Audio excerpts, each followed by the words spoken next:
کوئی ابلیس کو میرا یہ سنا دے پیغام، تا بکے تڑپے گا اس طرح سے تو زیر دام۔ سازگار آیا نہ مجھ کو یہ جہان گزرا، ہے طلوع سحر اس خاک پہ تمہید شام۔ تو میری طرف سے ابلیس کو یہ پیغام دے کہ تو کب تک انسانوں کو بہکاتا رہے گا، گمراہ کرتا رہے گا۔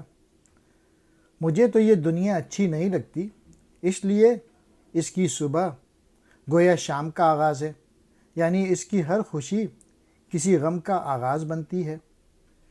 مجھے تو جنت سے نکلنا پڑا، جس کے نتیجے میں یہ دنیا میرے لیے مصیبتوں کا گھر بن گئی ہے، اور تو ہے یعنی شیطان کہ یہاں ڈٹا ہوا ہے، اور تجھے بارگاہ ایزدی سے دھتکارے جانے اور اس دنیا میں آنے پر نہ کوئی افسوس ہے اور نہ کوئی پچھتاوا۔